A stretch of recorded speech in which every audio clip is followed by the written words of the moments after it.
Den sembah ngiring ulun kapurpa risan amur bengarat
nyat langening kalang jiwanagla pantamun saratina nireka konang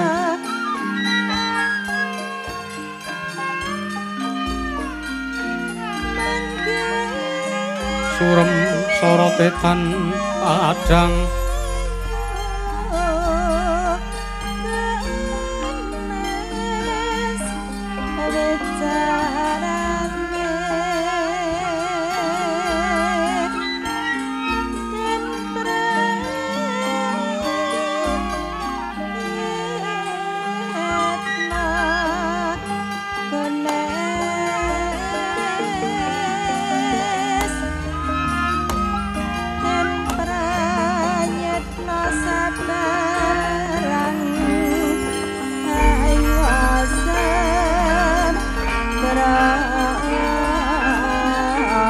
samar pamoring sukma sinaksmaya winasya sapi sinimpen kalanging kalbu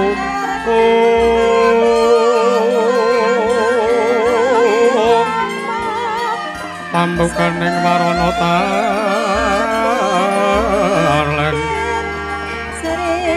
saking liap layaping aluyuk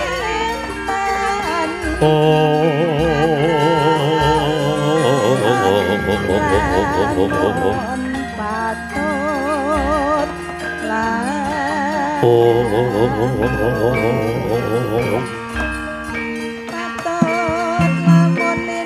minurutan mring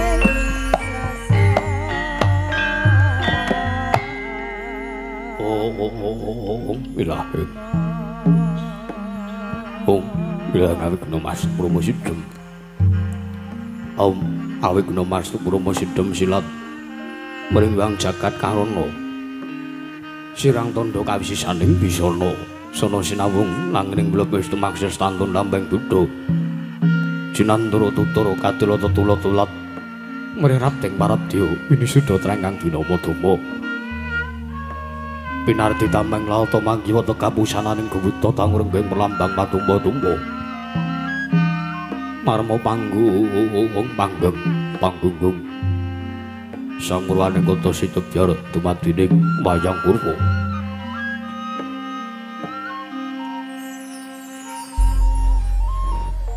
ora kaning kandha linarik nuting basa tuning guna ngemu surasa ing narasaya karaos mula cari hangrasa wani wuruhing diri rasa rumangsa ngrumangsani pindhane kadya jalma ngilu kaca jarewe wis aku jancarita lebece wis kagelaran ing madaning pageliran ya Gusti Candra mirsani pagelaran inggih purwa Surya Candra Tarung yang kartika wis kula putra teng kapusa sahari ratri kangitri bawana warta kentosina gilir kemandi temadati petanganing dina sasi Parsi Windu kang sarbabat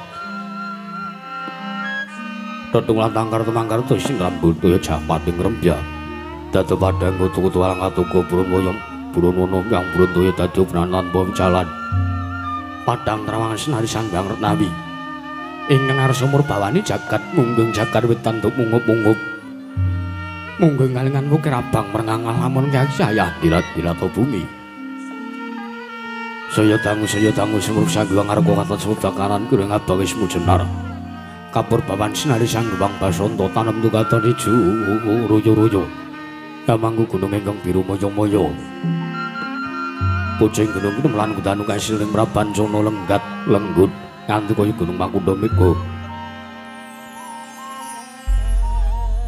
taun wetawis dangu solan kawula tasih tinular sanga biya buka karep Tegal sawahi anglur sira tatana pedhoti sinambi sendonan sesindenan mikul garuluku nyanggiring raja kayane sawenana pirembagan Samurwangi Sanggang Argasa dangu saying dilus katan melosin al jagat dulungi pelapapan lor kidul wetan kulon sinaring jagat kang samre bunyodara bertijo arepul kekuwung parandiring mangkit tatan wonten ingkang amadani kakuwunging praja negari Ngastina ya sinebut praja Hastinapura ya ing Liman Benawi ya negaring Ulu Janggala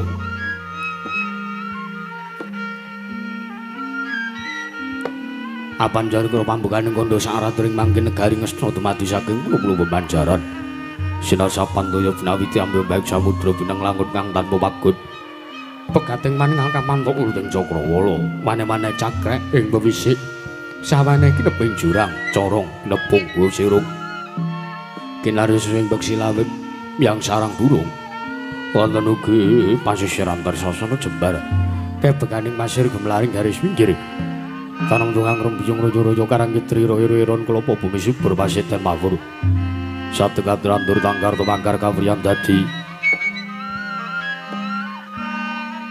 gunung-gunung bebanjeng kadang rangsang langit lenggak-lenggok lambai toyo kang bijil saking sendang bening derlande dinenggang minara para blangkang tinamai waduk bentung-bentung kinari angeleni sawah yang pategalaning nara kesma mokal panguling tetani bebasan datanana bumi sanjek kanging selo sedaya tetanduran kang ora kapi panjo batari sirang jal pasabinan yayah ruk misane kang pinangga pratiwi ana ngimbangi gunung anggung rena sameres tarun tumurun tratu merah sadaya dadi huruk-huruk kalih lingkungan langkung lamun to tinaliti sampun samya samet pring sesanggeman sepentepe saking tindasan saya sinan saya inata witanane mumat sinamatan daya dirayan sawiji mapan jating jejiban kang minuju temah mamujud manunggaling cipta rasa karsa kang sak temah ambabar karya kenging pinasake negari Ngastina nalika semolagya manjing marang jaman kencana panjang munjung pasir pawukira jinawi gemah ripakarta tata turta raharja dasar negara kang gedhe bore padang jagat dhuwur kuku setur tadakun sarane turta kasih sering manca praja lah Sinandawawu ingkang marangasta pusanatil bangsa negari Ngastina menanggara danu jamno dasa namaning sang nata dasa arane 10 nama wis mestani nenggih jejuluk Sang Maha Prabu Duryudana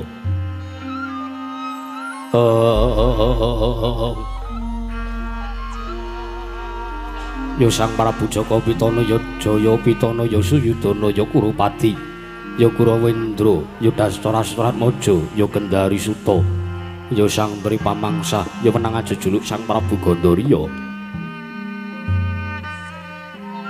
Prandene mangke Sang Nata Prabu Duryudana arsa lenggah ing madaning Damarcana binayang bayang sangjaning para Hapsara Hapsari sangjaning para Banjedi manggung tanggung Jaka waloro-loro banyak dalang harta walika sawunggaling mas kacu kang sarwana ora pidhem madaning pasewakan negari Ngastina Lasinanta ingkang wareng caket dere mangarsa muhung marangkanata dalem pidaleming plasa jenar Punendya mantri Sang Rekanapati Arya Sengkuni Arya Suman Raden Dri Gantalpati mengkeraken piyambakipun ujung negari Ngastina sajaga lenggah pandhiteng saka ilmu Sang Tapa Begawan Durna Parantene mangke Sang Tapa Begawan Durna mengkeraken piyambakipun pamungkasing Masiban satring tirta tinalang nenggih Sang Raden Arya Kartamarma Prantene mangke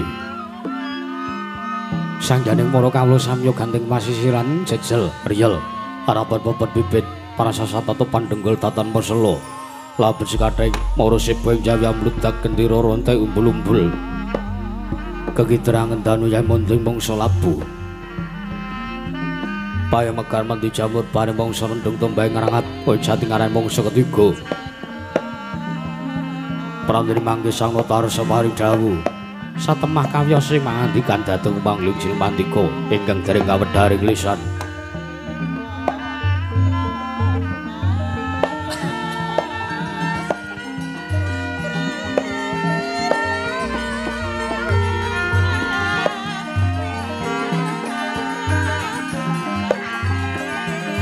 Syautan Pantara Ratramung Cinta Pukulun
mangkono ngelmu sanyata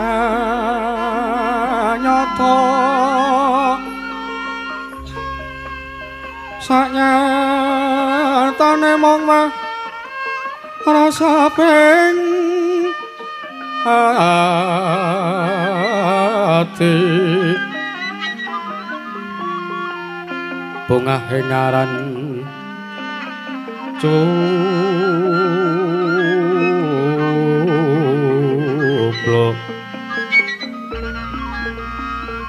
Sugeng tias kala monten ino Nora kaya si punggung angger-anggangku rongkong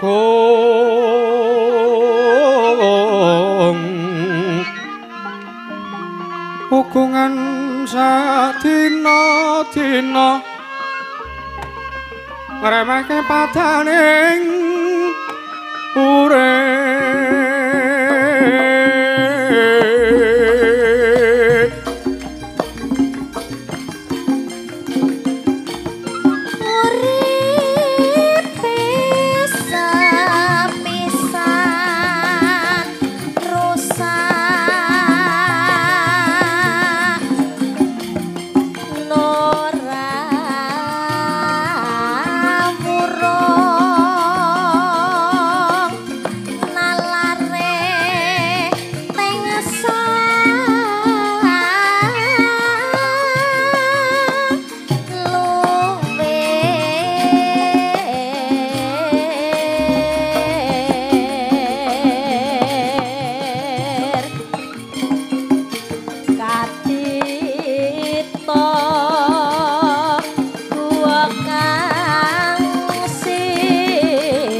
sinaranging maruta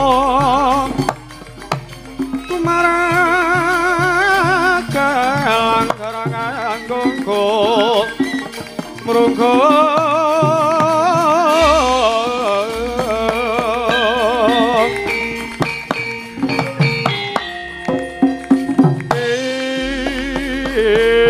endo atane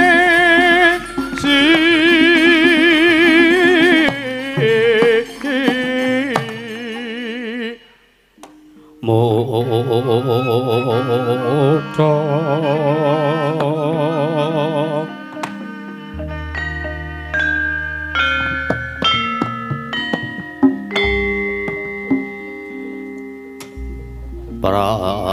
prandene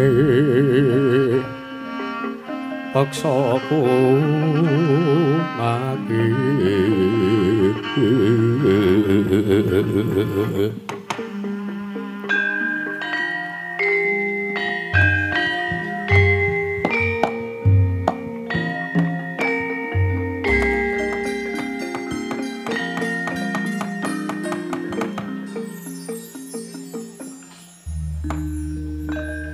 Niwangsuk mono mangadiri wi ono sasmintaning jagat wasari Bathara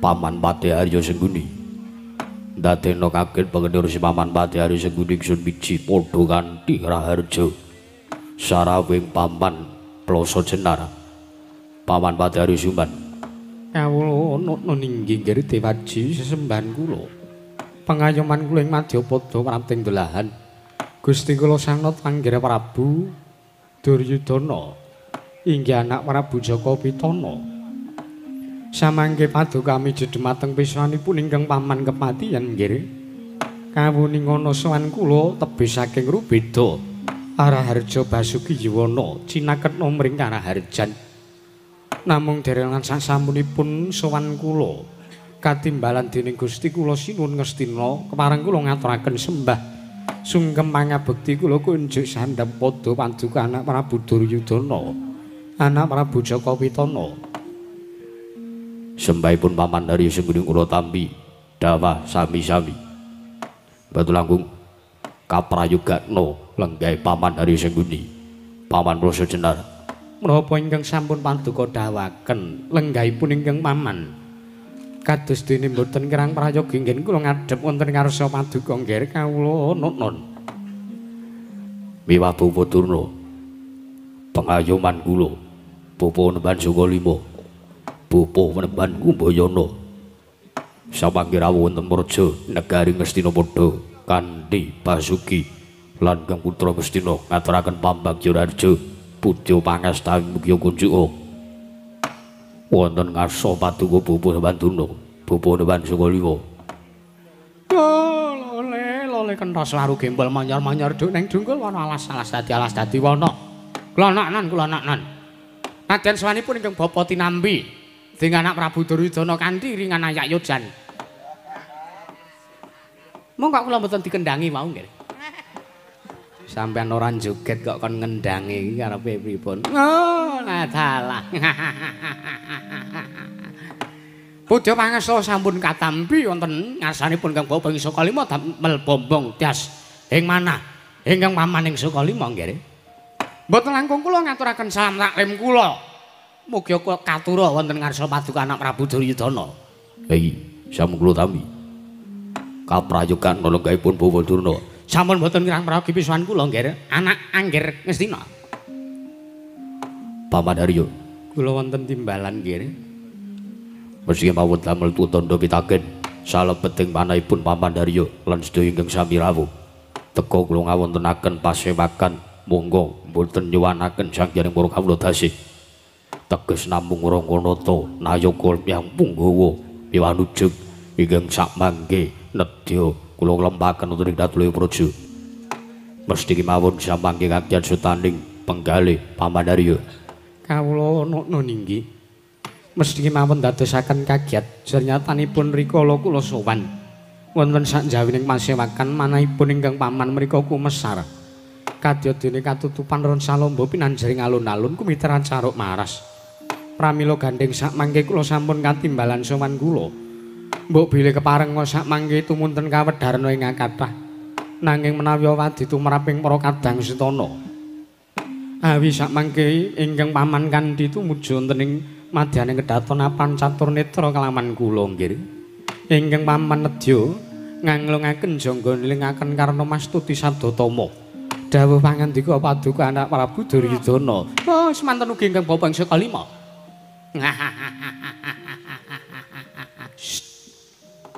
Ora ana sing ngakon guyu kok sampean guyu. Nuwun sewu. Kula sonten mriki menika tartemtu namung nuhuni dhateng dawuhipun anak Prabu Duryudana. Pramila gandeng kula sampun nyaket dhateng salyaning paduka anak Prabu Ngastina. Keparenga ingkang bapa samangke badhe mabuka Susilastawa midhangetaken pangandika paduka anak Prabu Duryudana. Jagat Pangestungkara. Paman Darya. Kula wonten dawuh.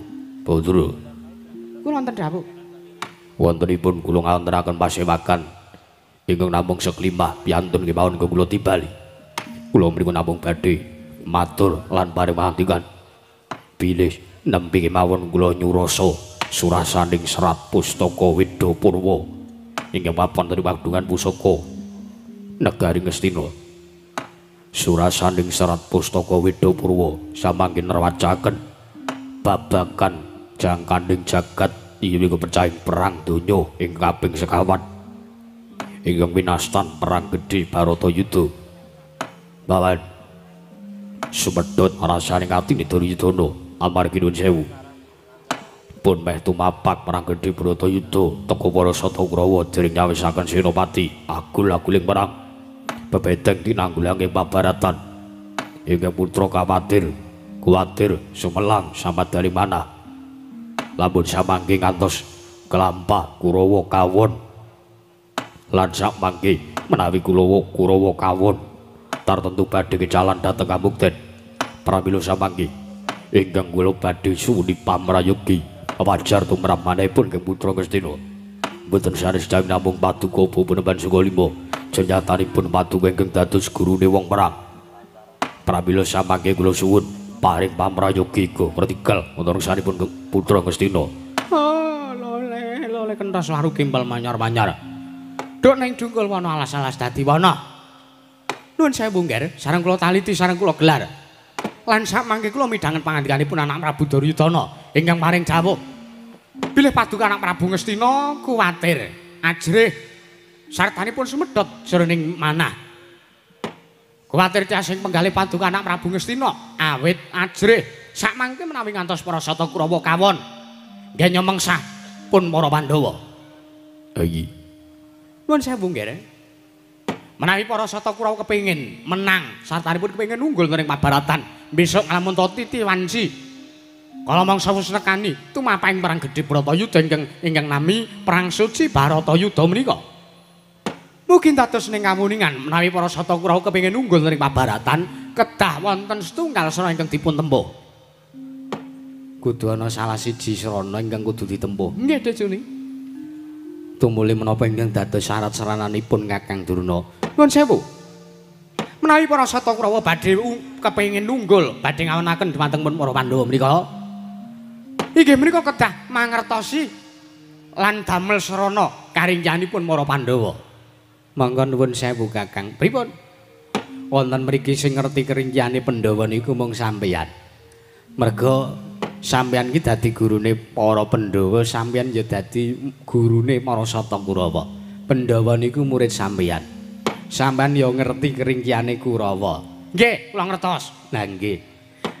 Umpama sampeyan mangertosi dhumateng karingyanipun para sata Kurawa menika menapa tan mandi sampeyan ugi mangertosi dumateng menapa ingkang dados karingyanipun para Pandhawa.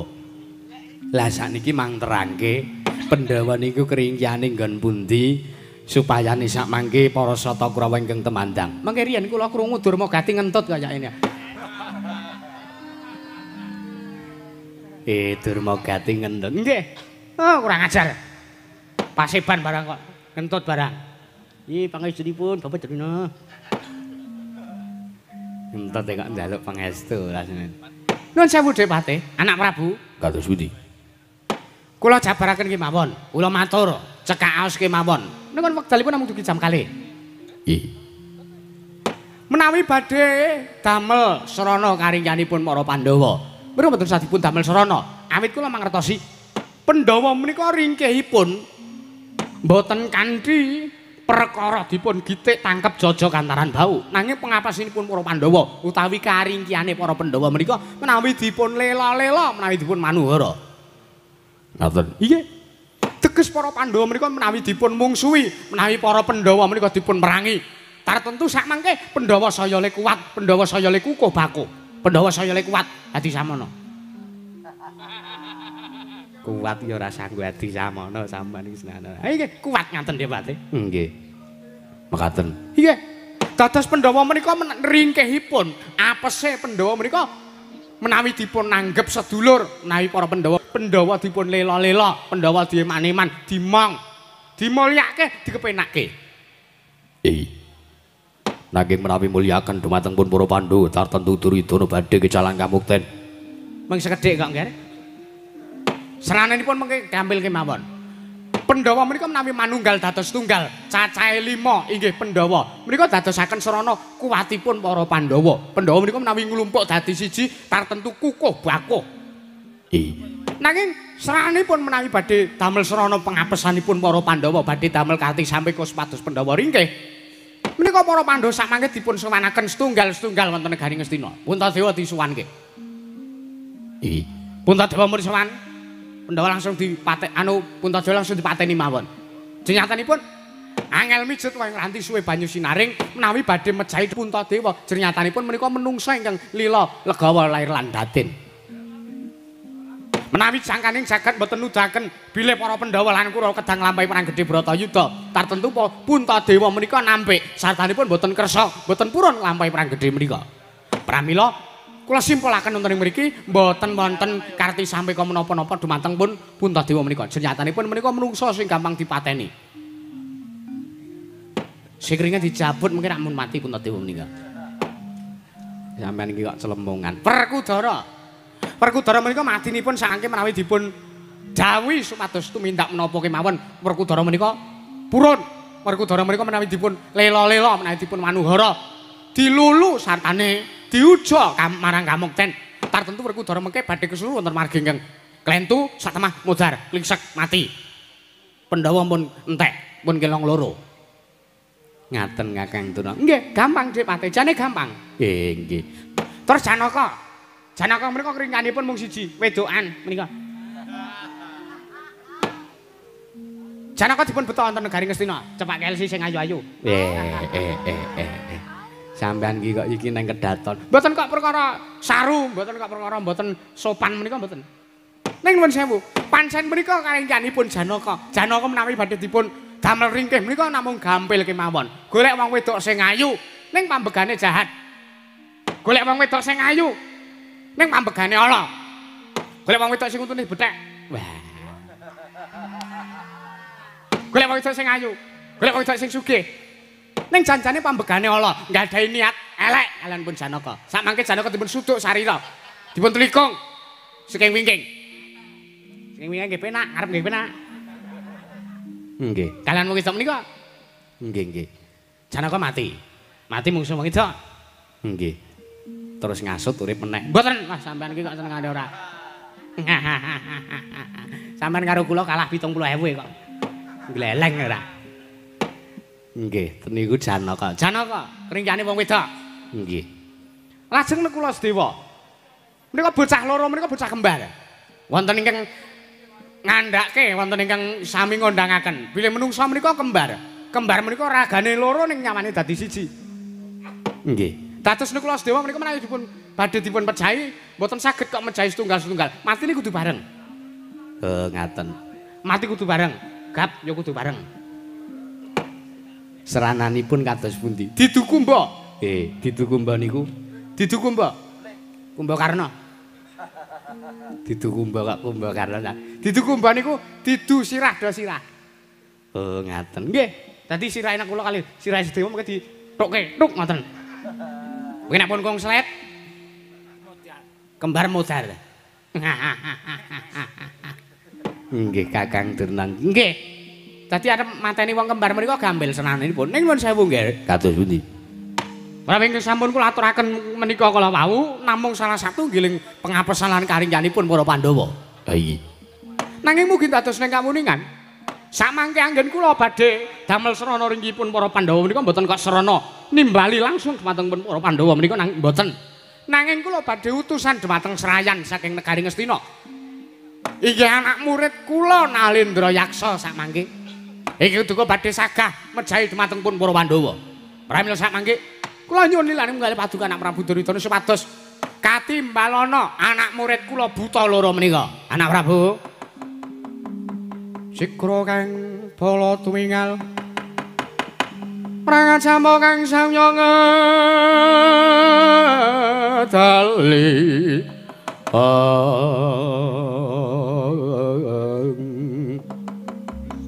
lerat adet wileteng kota danyanggung mangun sang niti ladinya ngadali wuwus Trastasura Wilaga Trastasura Wilaga kaya buta sing ngawregil.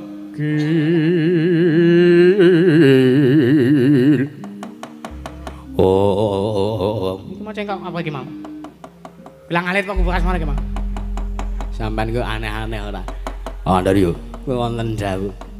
Samangke kula utus supados siswa putra siswa saking Buhun Bandura katimbalana sowan ngadhep nusaripun Nalendra Ngastina. Inggih, nang ngaten kula namung ngestaken dawuh nyuwun pamit madal wasilan. Ngati-ati, Jaya bocah cilik mawon.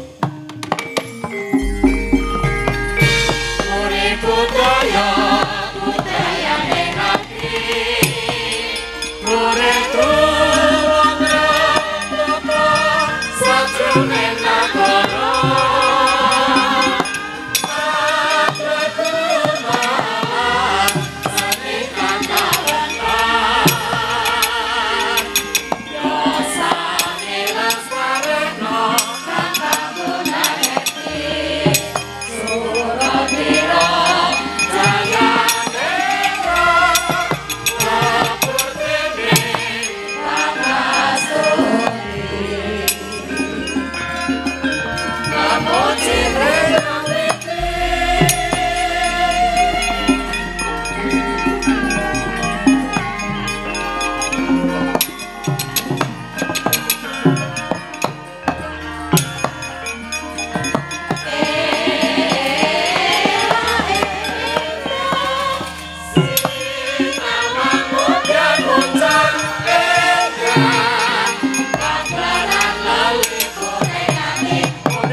Marang Risang Maha Yogi Sang Wipra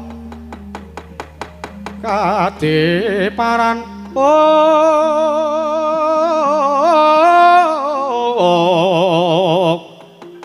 karsaning jiwang huti pati Yogya sang rining warna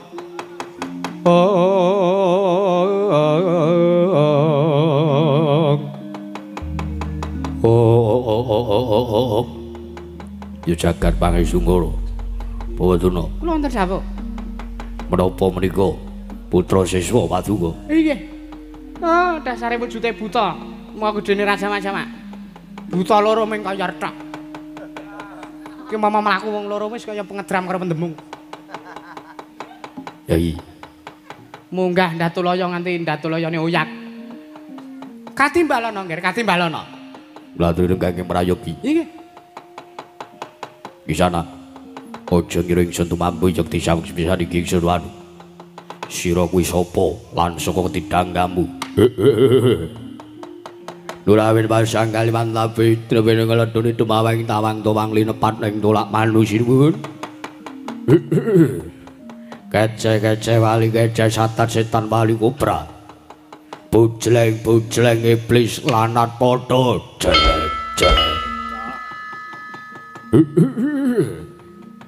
menawi sang Prabu Andang udmate ingkang abdi kula siswanipun Bapa Prabandur ingkang Klayang Kabur Kanginan kendang keparatan tanpa papan tanpa dunung ingkang abdi pun Kalonjaya sinuwun sira Kalonjaya ha iki senes Kalonjana sanes banjur ingkang mburi Kong tetian kala Rudra Wasipati Raja Dewaku pitepangaken sinuwun pilih Paduka Sudi mestani dhateng jasa kula pun Kalantaka Kalonjaya lan Kalantaka ya iki ngendikane Bapa Durna sira sakloron saguh mateni marang para Pandhawa aja kok Pandhawa nadyan wong tuane Pandhawa sabdine Pandhawa kula sagah mejahi sinuwun yen nyata pancen jago budhal diragi senika bareng samangke kula badhe nganti dhumateng para sata Kurawa sekelas papan badhe kula kanthi kinarya mlampah lampahe peninggal abdipun Kalonjaya mejahi dhumateng pun para Pandhawa hati-hati aja kowe bocah cilik prastata Paduka badhe kula suwun pangestunipun sinuwun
Duna.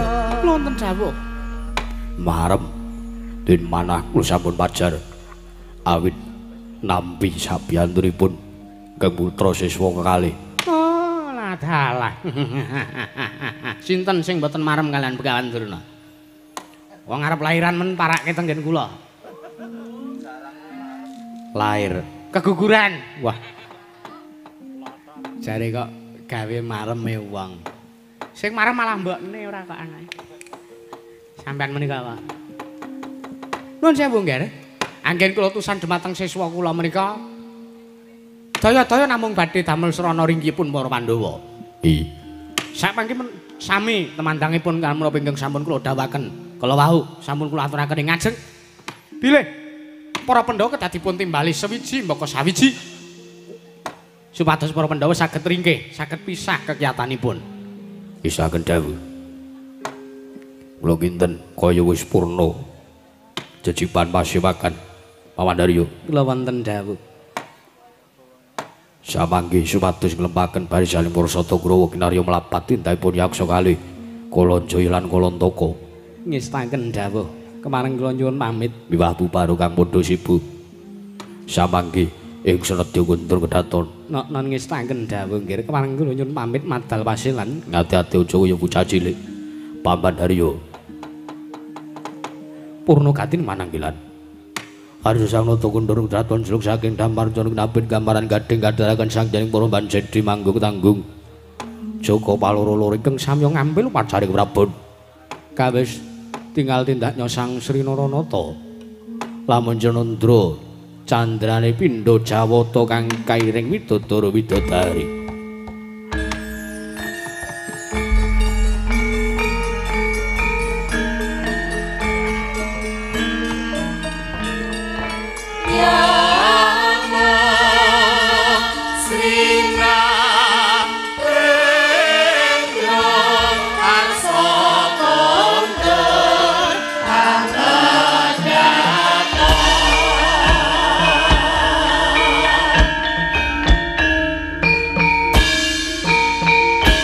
Langring kalajana kelar mantan monsara yo mancing sune kuri enganya katiyata dimulur kakonang surem sorodetan padang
Sikra kang bala mingal perang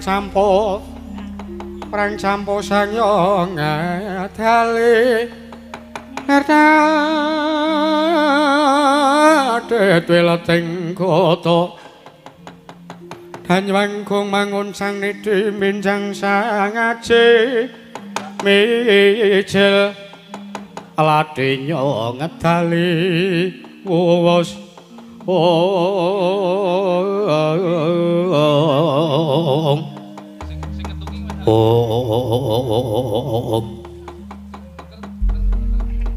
Yayi Kalantaka apa Kakang Kalanjaya nggone awake dhewe nampa dawuh Sang Prabu Duryudana kinen gawe Sraya lan Kartisampeka patining para Pandhawa kudu ditindakake kanthi bener becik Pandhawa kudu disowanake mring Raja Negara Ngastina siji mbaka sawiji aja nganti cicir Kurawa kudu dikanthi tumuju menyang negara Ngamarta banjur samengko keparenge Kakang Kalanjaya kepiye adum gawe Yayi iya awake dhewe samengko keduga mlebu ning kedhaton negara Indraprastha banjur para sata Kurawa panggaweane kudu ngirigodha marang para kawula sartane sadra-sadra Ngamarta aja ngasih digawe tentrem kahanane nanging gawenan karang abang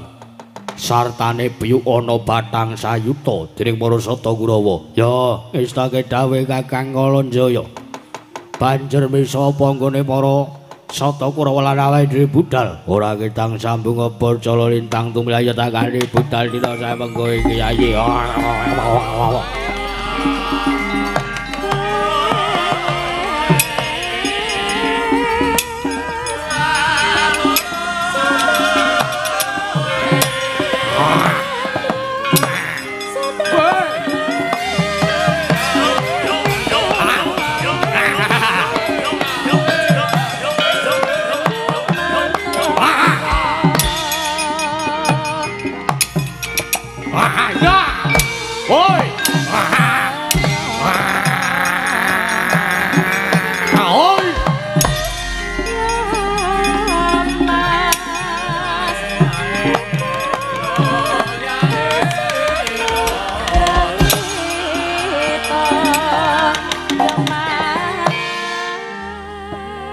Sineblak maruta pindhane bledug mangampak-ampak lakuning para sata Kurawa sareng kaliyan yaksa kalih Kalanjaya miwah Kalantaka ya tumuju wonten Praja Negaring Indraprastha kocaping mapan wonten ing tapel wates negari ing Cintakapura ingkang sami rondan kawontenan negari Ngamarta nenggih sangjaring para lancur-lancur Pandhawa kaya wis wonten kapapak aku ning para sata Kurawa temah dadi geger sanjane para sata Kurawa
Anggra susumbar mawalindra bumi gunjing Kemaluda guntur katok pemamsang jala nidhi Oh, malah dalah watane dawdeba. Ora panging ngadang barisaning Parasata karo Gathul ngono. Jiwa surta yuda wae. Ora pangling Kurawa arep tekan negara Ngamarta mesti arep gawe kisruh. Lah, kowe ngerti. Ngerti karo ancas tujuane Parasata Kurawa. Mula tak anggap lumrah yen to kowe ora basa, ora tata krama karan wong atuwamu Ngastina. Dasar Prinyoto ayu. Yen to guru arep mlebu wewengkon negara Ngamarta, Gatotkaca sing ora nrimake. Apa apamu?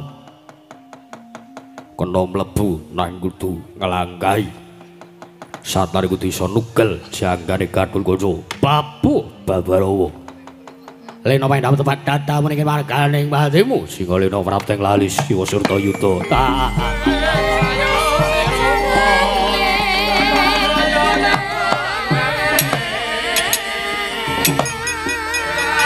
Mati kowe. Wah. Oh, aya. Waduh, wah.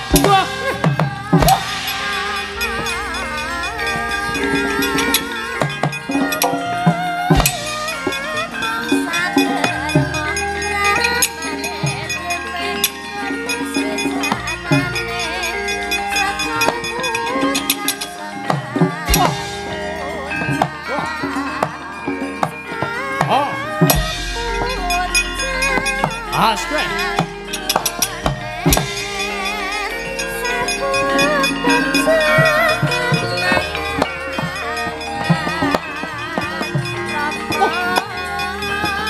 Mati. Awas. Huit. Wah. Wani wong tuwa. Bener. Mati kowe. Oh. Mati kowe.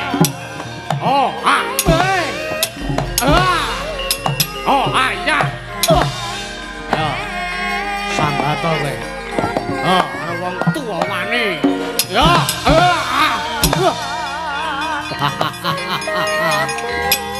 Iki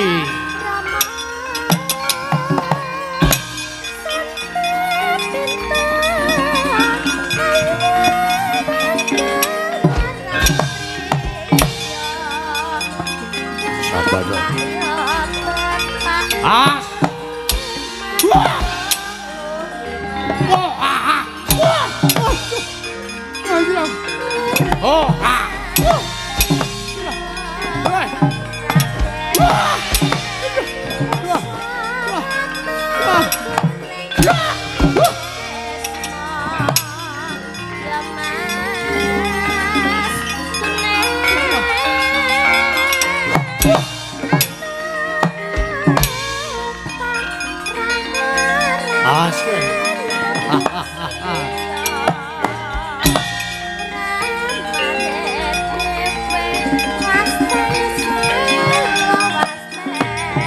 Mati.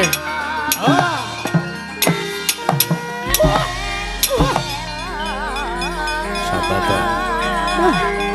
Wah. Ayo.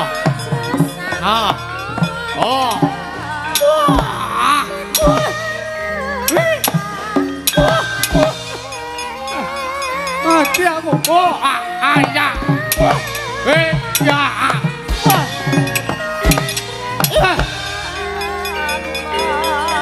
Setan.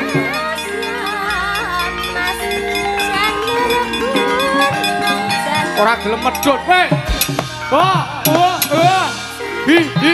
Ya, ayo kowe. Sanjak kowe.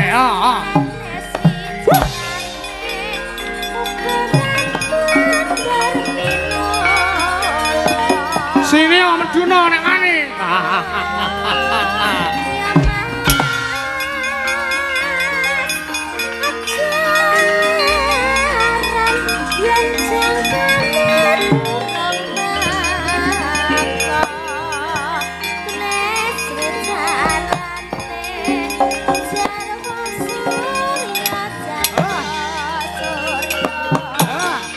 Mati kowe.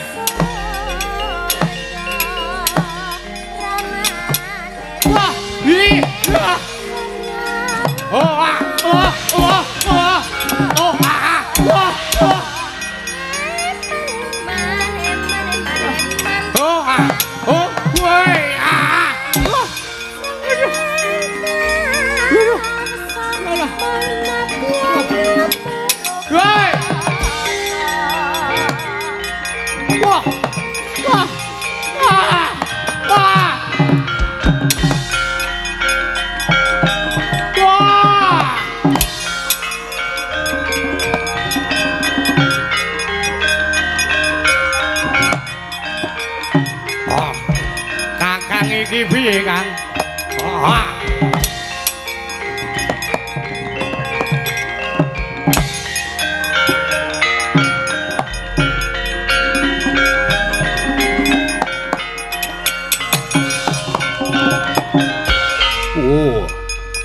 Lah kok dadi bubar mawon kaya ngene Prasata Kurawa. Salang tunjang rebut ujung. Piye kaya mangkene kanane iki Kakang Kalanjaya? Aja kuwatir Yayi. Tak kira awake dhewe ora bakal kangelan yen to mung perkara ngebuyuki Bathang Sayuta ning negara Indraprastha. Bakune nom-noman ning negara Ngamarta wis digawe kisruh pikire. Wis digawe bingung budine. Keparenge Kakang Kalanjaya wi, Yayi Kalanda aja kuwatir. Ayo alon-alon diperbeki, dicaketi. Sartane miwiti ngene awake dhewe bakal medhah negara Ngamarta. Tansah marpamoring sukma sinuksmaya.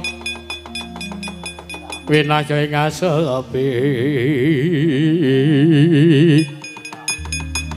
Oh. Wis nyaket risang yaksa kalih. Nalika semanten arsa ngucik negaring Indraprastha ingkang wis tinilar dening para putra awit sangka kisruh ing kanan negaring Indraprastha. Nalika semanten eling-eling negaring Ngamarta tukunane negari ing kajiman Indraprastha ya negaring Manamarta. Pramila sakmangke anggadhahi prabawa ingkang menjila. Eling-eling negari kang gawat keliwat wingit kemati. Satru mara satru mati jalma mara mesti dadi kawanda. Ketadak wonten mendung peteng ingkang nglimputi yaksa kalih. Temah kendang kapracondang kuntal kaprapal sangkaya Kalanjaya lan Kalantaka wau.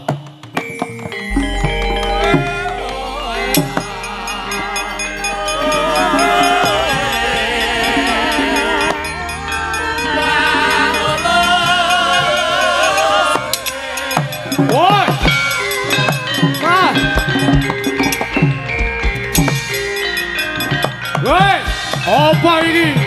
Hei! Hei! Wah!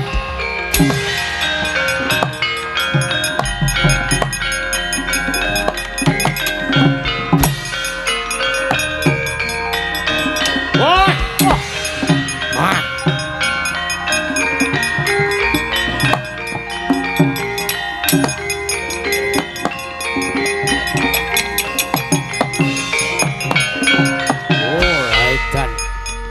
Ana daya pangaribawa sing gedhe Yayi. Temana wujude mendung peteng limputi awake dhewe. Nganti ora weruh sangkan paraning bilahi. Wo, lan ora mlayu katri pandan tenan.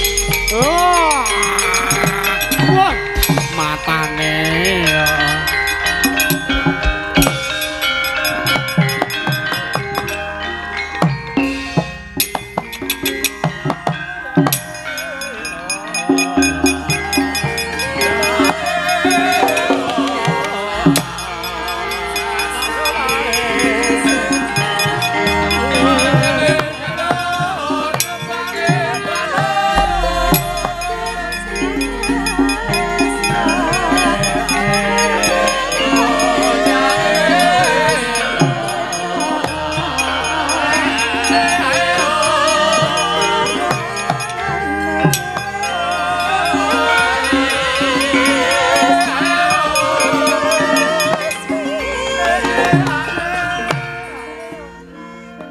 Saking kawontenan negaring Indraprastha ingkang geger. Awit saking kridanira yaksa kalih. Kocapa ingkang mapan wonten madyaning wana Krendayana. Lenggah wonten madyaning Sela Gilang. Nenggih Sang Dewi Kunthi tali brata ya Dewi Prita. Nalika semanten Gya Tintrim Rudra kawaran bendu. Nenggiri Sang Dyayu Dewi Kunthi tali brata ingkang wis kepareng linggar saking negari Ngamarta.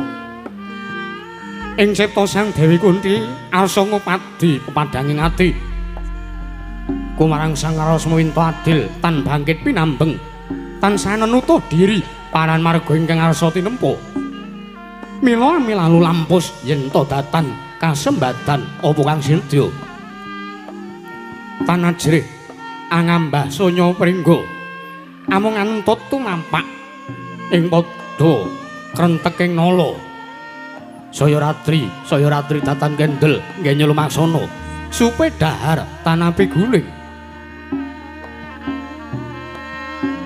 kekesing galuh bantering surya datan rinaos temah manjing dadi tapane biar arahina wancine Bagaskara mangrang sang wayah umyung kang riweh Amara Waryanto anjalari lungkrah lesu lesah kendel sak ngadeping ban mandira la wis wonten dangu sang sayani dangu kepadi denya guling wau to ngrai tengkeng mampan wonten ing pasitran Gandara mayit nenggih panginjawanting dewaning perkasaan nenggih sang Pandya Durga ingkang amrebeki kalanunggyani sang Dewi Kunthi dadi guragapan sang ayu wau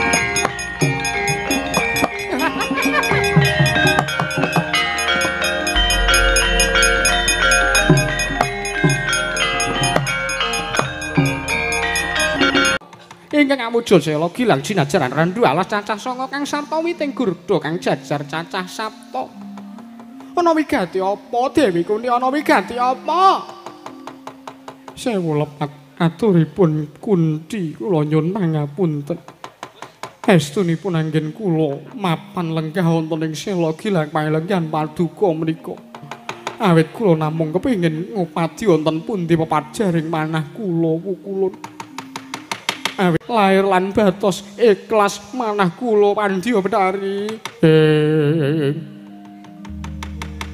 Sang Hyang Tata Kalana kalaya takut maringkut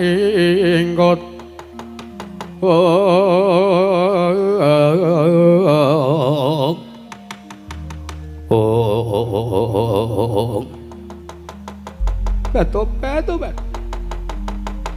yen to jeneng para nyuwun sabiyantu ya senjata pitulana kersaning panjenengan ulun Kunthi ulun saguh ya nggih ulun saguh inggih nanging ana syarat seranane lajeng syarat serananipun menapa tartentu sinaosa kedah nyabrang samudra ngunggahi gunung kula sagah nglampahi ana syarate yen to jeneng kita kepengin supayane para Pandhawa unggul ning Mahabharatan ya perang gedhe Bratayuda jeneng kita kudu bisa ngaturake wujuding sesaji wujudipun sesaji iya sesaji kuwi mau ya ana kejaba wigati amung wujuding bekakak ya bekakak wujuding wedhus abang nggih Wanudya Yutama ngambar arum sang kusuma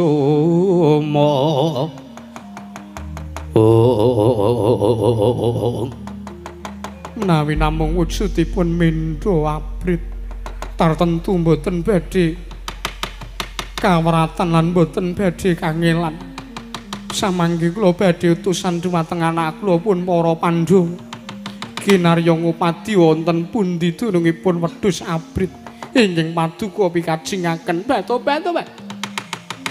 jeneng para mboh ya mangerteni mboh ya tanggap ing sasmita Kunthi satemene wujuding wedhus abang ingkang ulun jaluk kuwi dudu kok wujuding sang kewan wedhus ingkang wernane abang babar pisan dudu nanging mboh ya ana kejaba mung salah sawijine perangane Pandhawa ya kuwi anakmu ingkang ragil ya ragile Pandhawa ingkang mijil saka Dewi Madrim ya kuwi Atmaja kita ngaran Sadewa nggih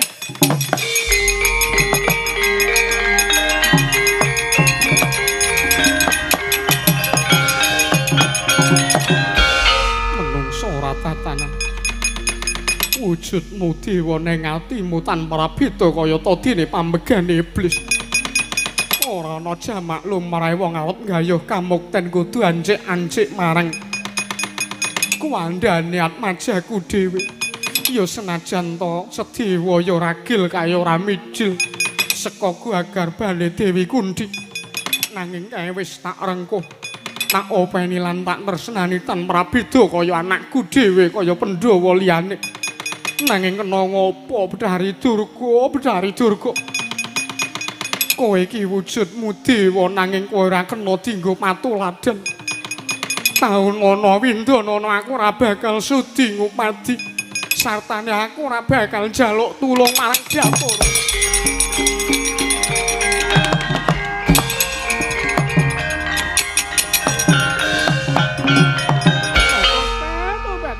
Tobat. Jebul tinemune pancen. Ya pancen lahir batin nggonmu ngrengkuh lan majamu ya Kunthi senajan to dikaya ngapa. Senajan to kowe nampik marang apa kang dadi panjaluke Bedari Durga nanging pancen wis kuwi ingkang tak karepake. Ingkang Boyala kejaba wigati amung ngragiling Pandhawa sedya iki kudu dadi bekakak. Mula kang saka kuwi panjenengan lho bakal keduga saku golek srana kalika kowe mrene ya.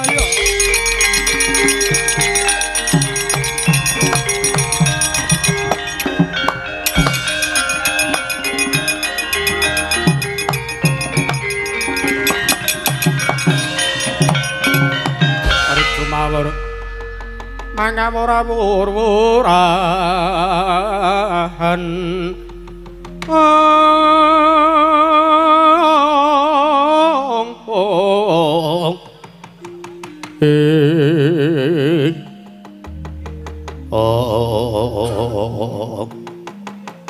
nimbali dhateng ing abdi pun nemben kalika kula nyadong dawuh Pandya Bedari.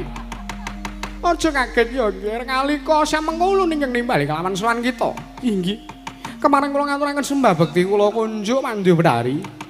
Ya ulun tampa mbuyaler pangestu namanana. Mangerti ya nggih apa to sababe dene panjenengan ulun nglaramake kelawan sowan kita mban nalika ingkang mboyana kejaba wigati.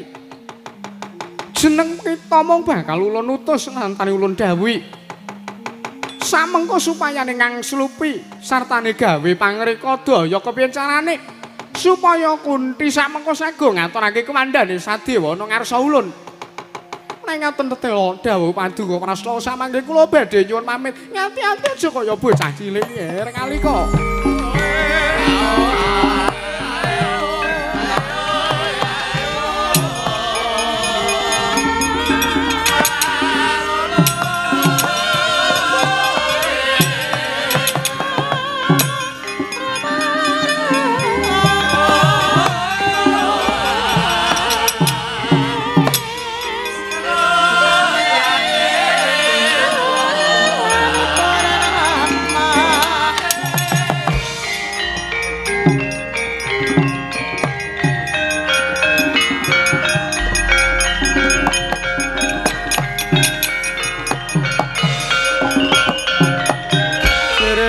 Syarat ibaran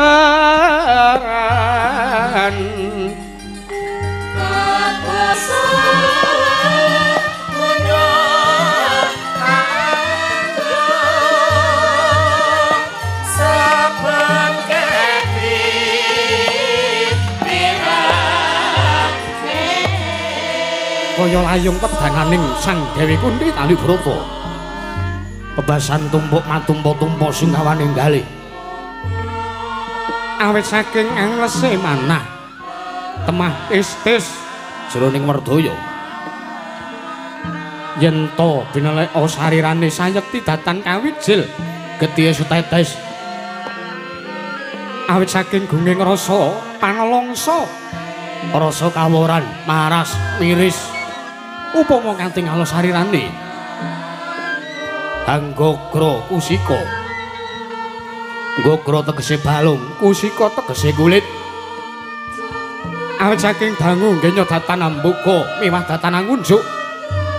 Mangkon lekasing para ibu kang cetha luhur derajate. Denya murih kamulyaning para putra temawantun ngorbanaken jiwa piwaraga wau to ingkang miling-miling kaya jejangkung mider-mider ngidri anengke jim kalika kang tansah jejambangi miwah memanuk lambai sang putri agung sanalika nawuraken siti jejagan saking antariksa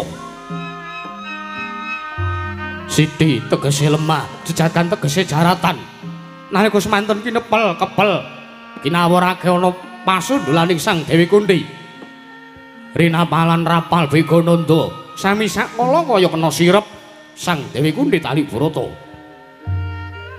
baliut ngantuk anitra temah tilem kepadi ngorok sesenggoran kaya dudu sejatine wau to jim kalika ingkang tansah mulat maring sang Dewi Kunthi Pansranta lan ringa manjing sak jiwa anggane sang Dewi Kunthi nalika semanten kaya nyungsupi anggane sang Dewi Kunthi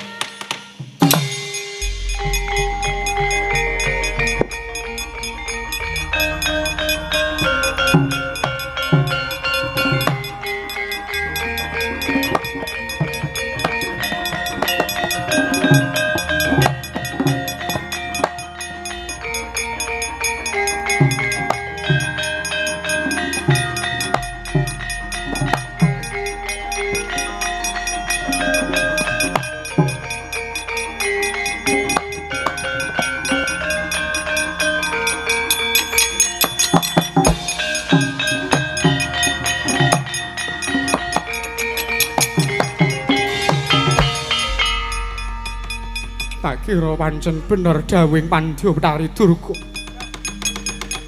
Tak kira ora ana gunane nggonku ngopeni anak karo sing jenenge Sedewa. Mergo pendak-pendak ana rembuking pasewakan.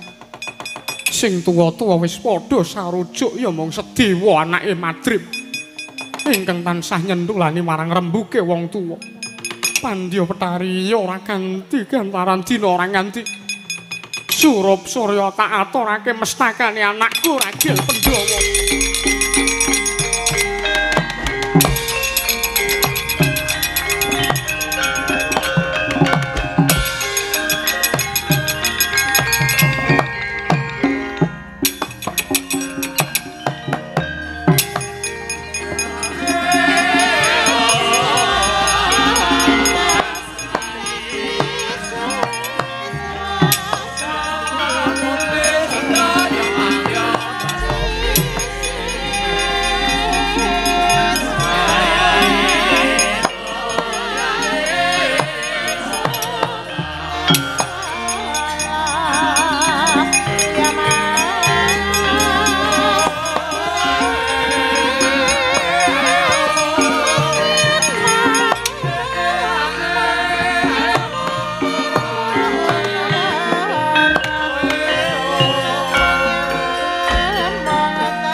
Ado Bathara Gung kang Ampurawa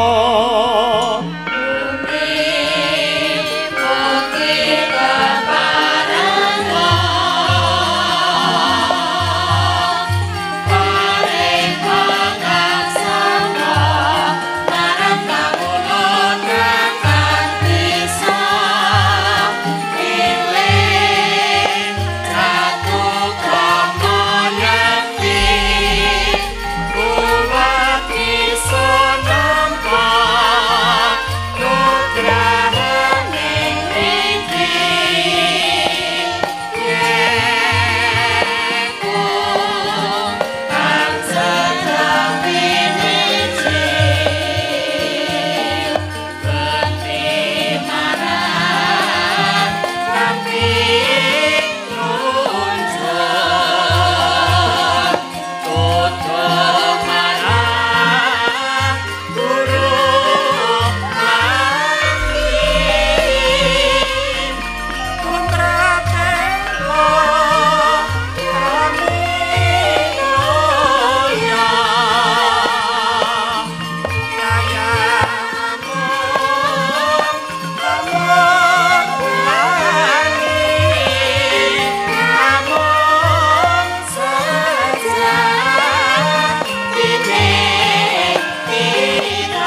Kati upeng angin sumyak swarane karanjuban samirana-ron mawar kulawan riris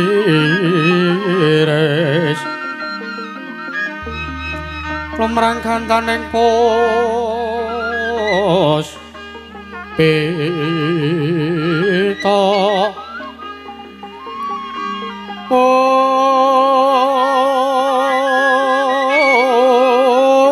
karengganing putyanira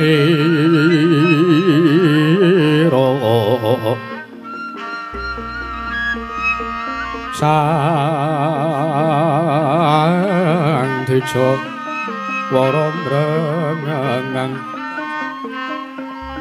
lir swarane madu prangta manungsung sarining kembang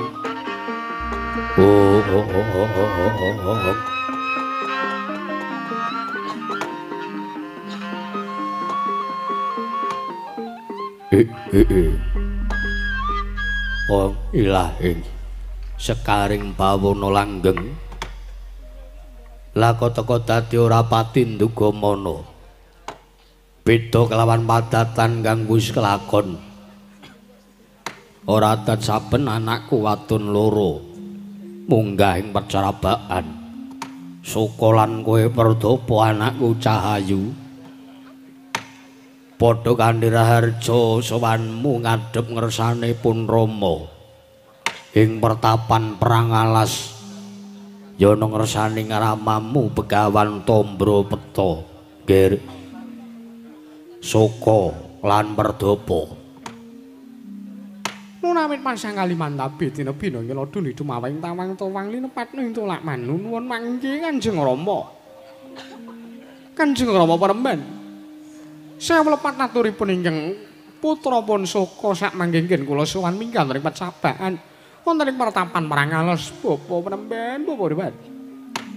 Kemarang wilujeng sowan kula tinebina saking Rubeda cinaketna mring arah Harjan kemarang kula ngaturaken sembah sungkem pangabekti kula konjo sandhap padha paduka.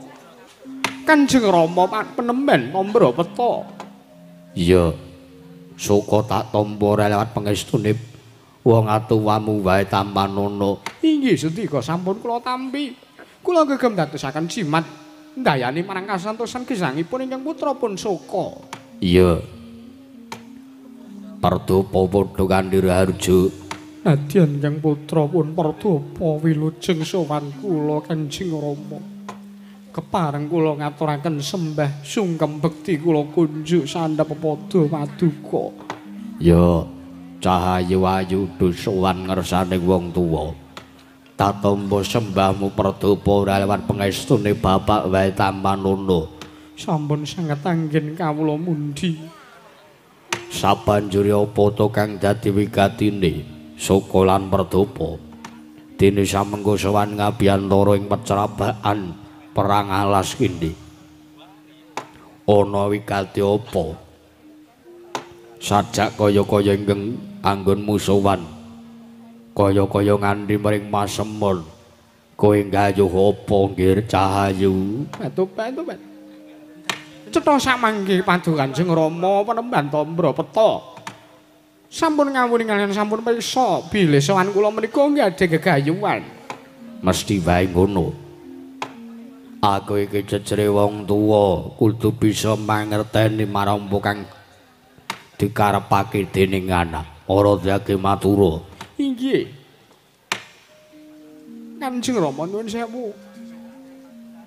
Saestu sowan kula menika kula mung badhe nyariosaken Kanjeng Rama namung badhe nyariosaken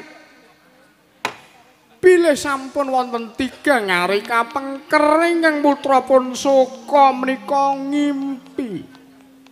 Kowe ngimpi? Inggih. Apa pasumenanmu? Kula ngimpi kula nyumpena dipun cokot wujuding kula Kanjeng Rama. Alah. Wong kaget kok dadak mbandemi piring barang. Piring diuncal-uncalke. Sangka kagete rasaku. Kowe ngimpi dicaka tula. Inggih. Kula ugi nyumen dipun cokok dening wujuding ula. Menawi ingkang nyokot dhateng jasadipun ingkang putra pun suka wujudipun ula ijo. Ingkang nyokot kula wujudipun ula dumung. Ngimpi dicaka tula mangka bareng. Nanging ulane beda. Saka ngimpi dicaka tula ijo. Perdapa ngimpi dicaka tula demung. Aku ya ngimpi dicaka tula saron.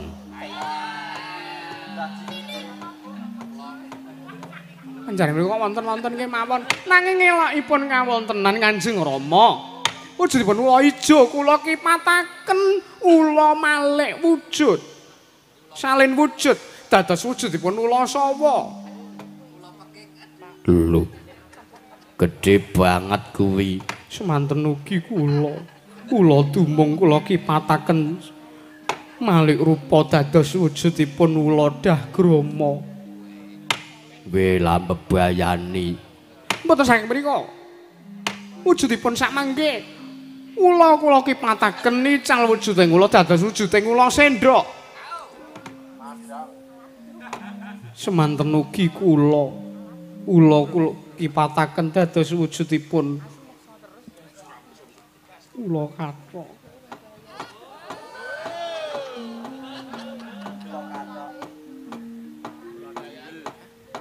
Nanging lae kawontenan Kanjeng Rama, ula sendhok kula kipataken badhar wujuding satriya bagus. Kamangka sareng kula suni priksa sinten ingkang dados kasihipun piyambakipun blaka pilih. Piyambakipun menika satriyaning Pandhawa inggih ragiling Pandhawa. Satriya ing Sawojajar inggih menika pun Raden Nakula. Ula kula kipataken nical wujuding ula. Badhar wujuding satriya ingkang kekasih Raden Sadewa Kanjeng Rama.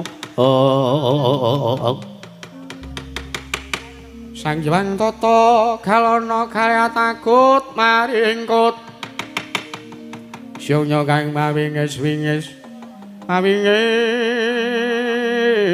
wingis kura rupa reka kiri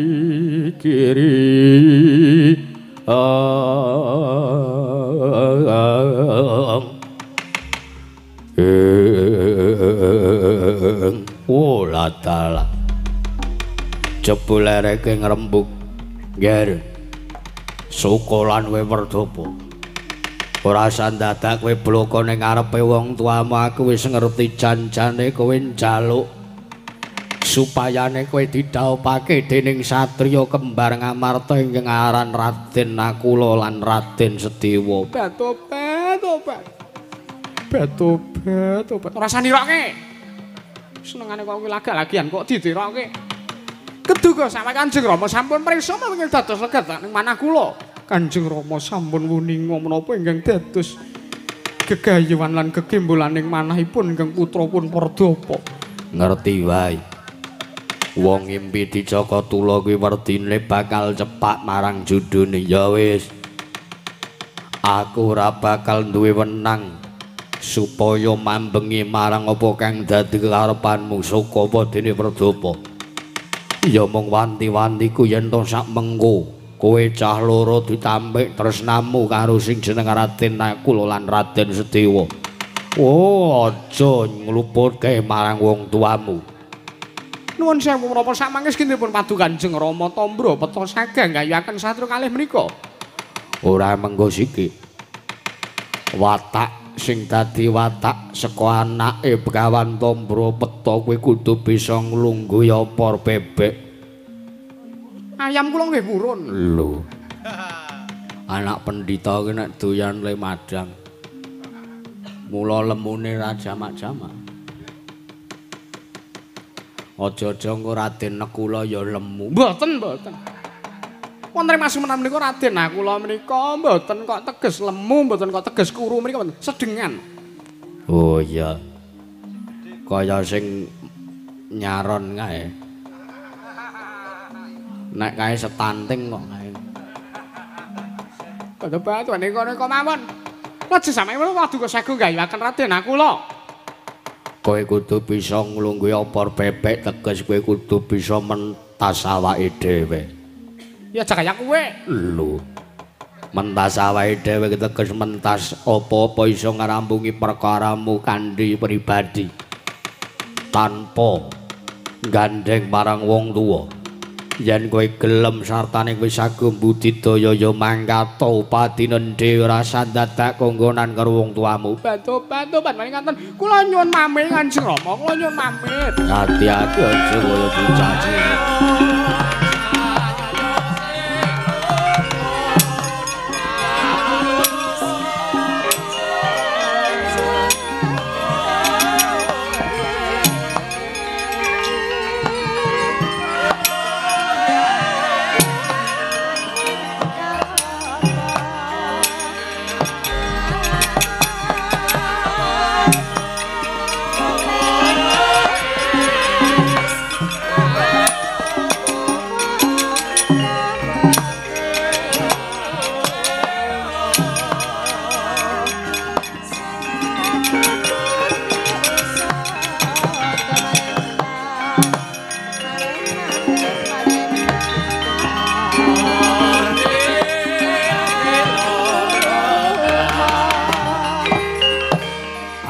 Wong tuwa sing kepiye anakku dikekayuanku aku meneng bae ya tak jambangi saka kadohan tak sawang saka antariksa kasembatan apa sing dadi kekayuane anakku Saka lan Perdoko.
Yonake utang mati lodira kang anembur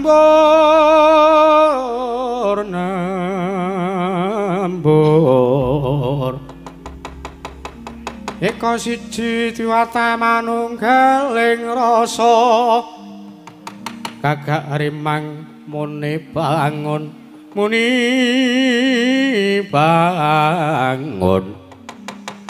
ana weteng tutubang yana padang tuturina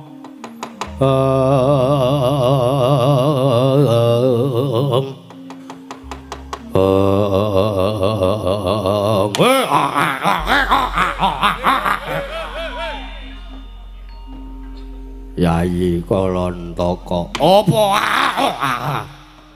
usih to kowe ngerti wedokan kok terus biayaan.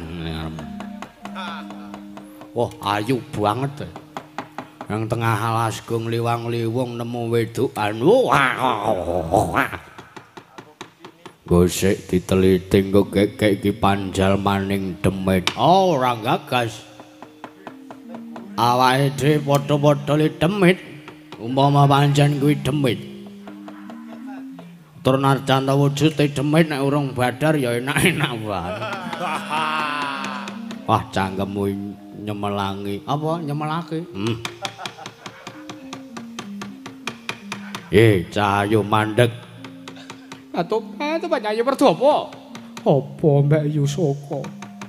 Ana wujude nyaksa loro, ana wujude nyaksa loro iki ngadang lah awake dhewe piye iki piye? Iki piye? Wek sapa, Dik? Wedok loro ya tuwek. Nyiji-nyiji oleh nemu wong loro ra. Ditakoni apik-apik wae Mbak Yu. Kowe sapa? Kowe sapa praja kamu? Ngendi dang kamu? Weh lah. Sajake rada gentho iki wedokan iki. Rada gentho meno. Ana wong wedok kok pawakan lanang ngene iki. Wedok ya ayune ya gagah jelita. Gagah jelita ngene. Ning ra apa-apa. Kowe ngarep apa mburi? Aku mburi wae aku. Kayake cocok dhewe karo aku. Rambute lurus nek sing ngarep ku rambute keriting kok aku mah aku. Nek kowe mau aku wae. Piye ditakoni waduh omongan dhewe-dhewe dememeng ora wis-wis. Iya, Cahayu. Dinok doblong sayangku. Takon karo aku iki Raden Mas Kalonjaya Natabata sedasa mangku wanita lima tanpa busana sedaya.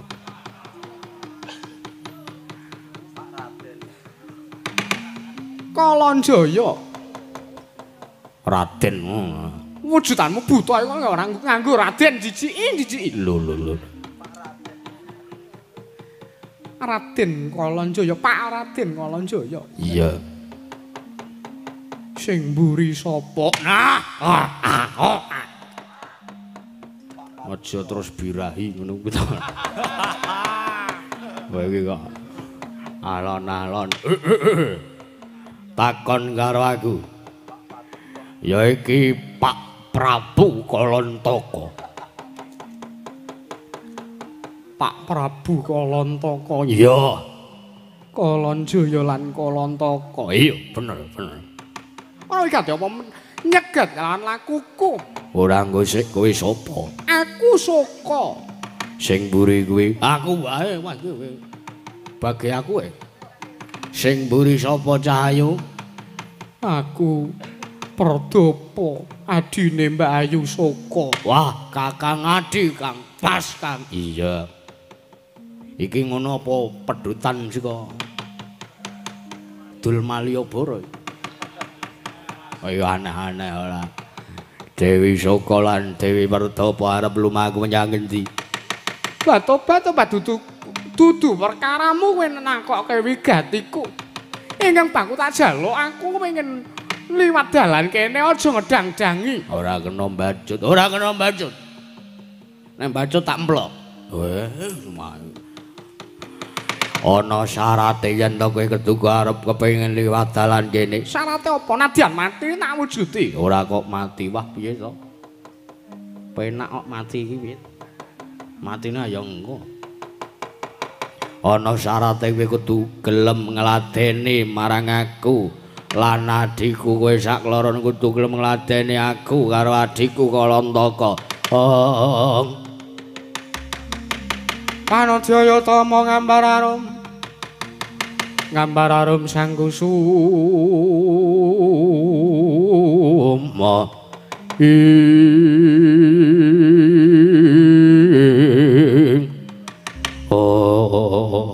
Beto.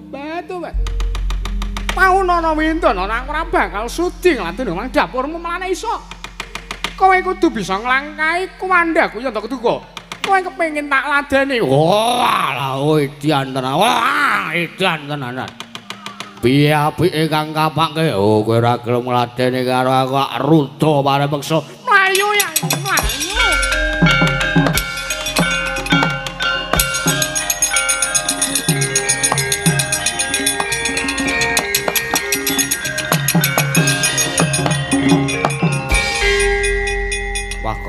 kowe kok.